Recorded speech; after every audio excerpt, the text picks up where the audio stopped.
अशी एक लग्नगाठ भाग 1।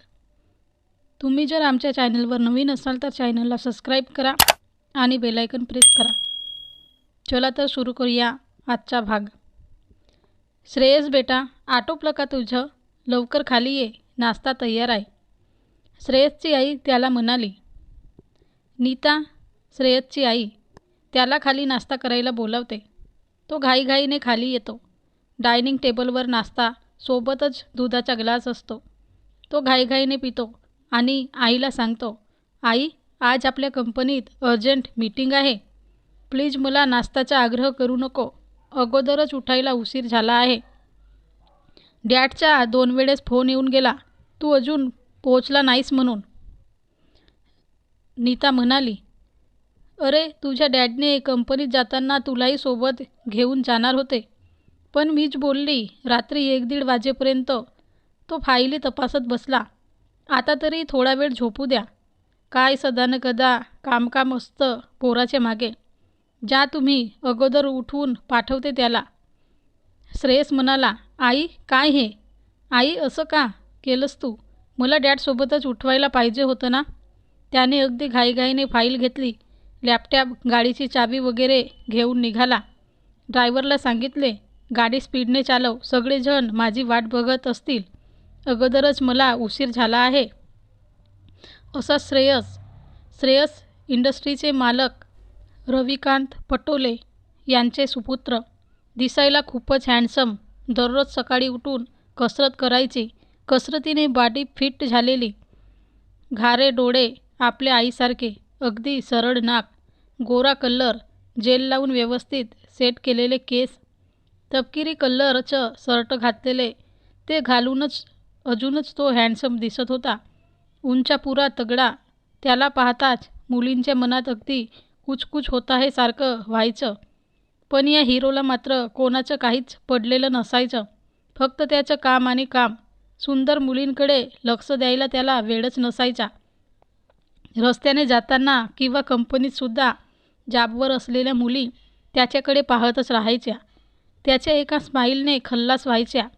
पण तो मात्र फक्त कामाशी त्याची दोस्ती। 4-5 वर्षापूर्वी त्याच्या वडिलांनी छोटीशी कंपनी उभी केली, पण त्याच्या मेहनतीने आणि हुशारीने खूप सारे आयडियाज करून त्याने आपला बिझनेस वाढवला होता। कंपनीचे नाव रोशन केले होते आणि आज एका मोठ्या उद्योगपतीच्या गणनेत त्यांची कंपनी होती। रविकांतरावाच्या आपल्या मुलाचा खूप अभिमान वाटायचा, म्हणूनच आज त्यांनी आपल्या मित्रांना बोलावून सगळ्यांना मिळून त्याचा योग्य तो सत्कार करायचं ठरवलं होतं। पण मात्र श्रेयसला याबद्दल काहीच माहीत नव्हतं। त्याला फक्त आश्चर्य वाटलं, आज डॅड माझ्या अगोदरच गेलेच कसे? दररोज तर आम्ही सारखेच जातो। पण त्याला असं सांगण्यात आलं होतं की आज काहीतरी महत्त्वाची मीटिंग आहे आणि नेमकं आजच त्याला उशीर होणार होता। म्हणून तो ड्रायव्हरला गाडीचा स्पीड वाढवून लवकर पोहोचण्यास संबंधित सांगत होता। पुण्याच्या भर बाजारात त्याची गाडी ट्रॅफिक जाममध्ये अडकली। मीटिंगला लवकर पोहोचता येत नव्हतं, म्हणून त्याला खूप वैताग आला। काय करावे सुचत नव्हतं। ट्रॅफिकमधून सुद्धा तो ड्रायव्हरला घाईघाईने कशी तरी गाडी काढायला सांगतच होता। ड्रायव्हरसुद्धा मालकाचे ऐकून गाडी काढण्यात लागला होता। अचानक त्यांच्या गाडीचा धक्का एका स्कूटीला लागला। त्या स्कूटीवर 2 मुली बसल्या होत्या। त्यापैकी एक मुलगी खाली उतरली आणि गाडीच्या ड्रायव्हरला ओरडून बोलू लागली, दिसत नाही का तुम्हाला? गाडी नीट चालवता येत नाही का? ट्रॅफिक जाम आहेत तरी गाडी रेटत जात आहेत। माझ्या स्कूटीला धक्का दिला। कुठे जाता एवढ्या घाईघाईने, लोकांच्या गाड्या ठोकत? एवढी घाईच आहे तर गाडीतून खाली उतरा आणि निघा पायी। लोकांच्या गाड्या दिसत नाही समोर, चालवतच राहतात। डोळे नाहीत काय? आंधळे आहेत का तुम्ही? ती बोलायचं बंदच करत नव्हती। अगोदरच घाई झालेली, त्यात ही कटकट अजून। कोण आहे म्हणून पाहण्यासाठी श्रेयस गाडीचे दार उघडून खाली उतरला। श्रेयस खाली उतरल्याबरोबरच तिचं लक्ष गेलं आणि तो काही बोलायच्या अगोदरच ती त्याच्यावर डाफरली, वा साहेब, मागे मस्त आरामात बसले आहेत आणि आपल्या ड्रायव्हरला सांगता येत नाही गाडी पुढे बघून चालव म्हणून? तिच्याबरोबरची मुलगी तिला बोलणे बंद करण्याविषयी खूप प्रयत्न करत होती, पण ती ऐकतच नव्हती. तिच्या बरोबरीच्या मुलीचं लक्ष श्रेयसकडे गेलं. तिने त्याला ओळखले.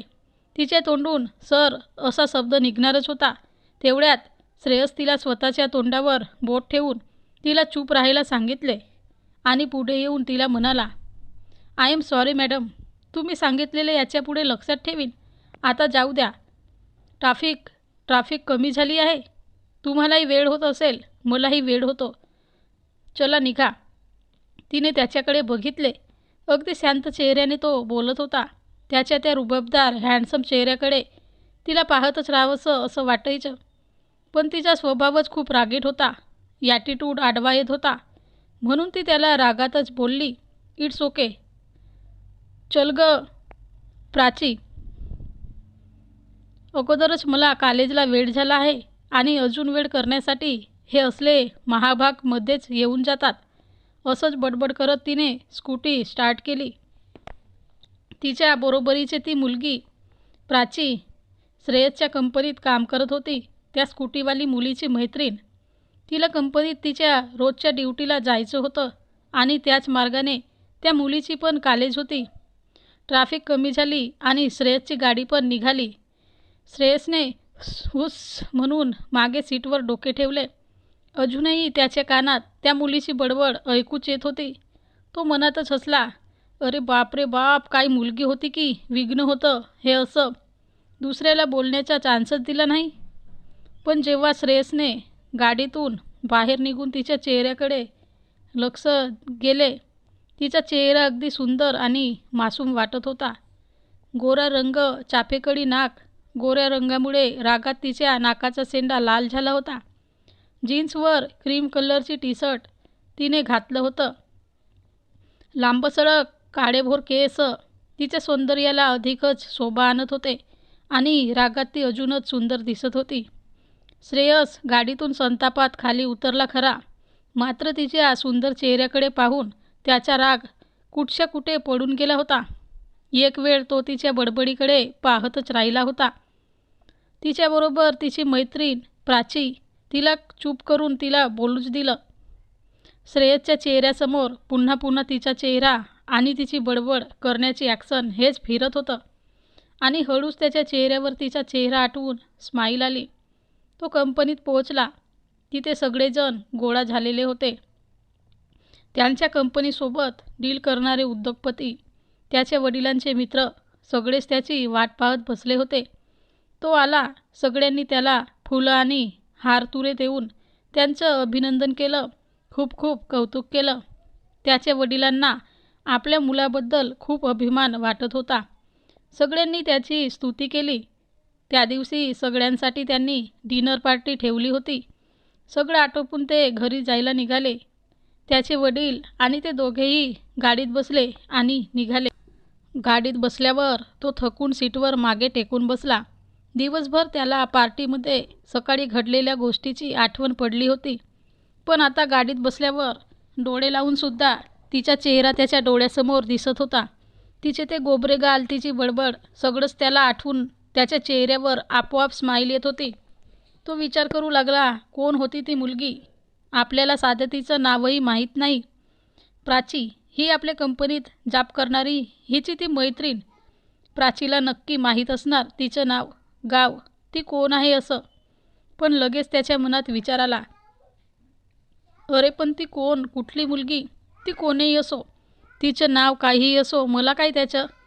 उगाच मी तिच्याबद्दल असा विचार करतो आहे. तिच्याबद्दलच मला पुन्हा पुन्हा का आठवण येत आहे. डोळे लावून सतत तिचीच आकृती माझ्या डोळ्यासमोर फिरते आहे. त्या मुलीत अशी काय जादू होती की ती माझ्या डोक्यातून जातच नाही. मला त्या मुलीची आठवण करायची नाही, काही गरज नाही. मला माझ्या कामावर लक्ष दिले पाहिजे. पण ती मुलगी कोण होती बघू पुढच्या भागात.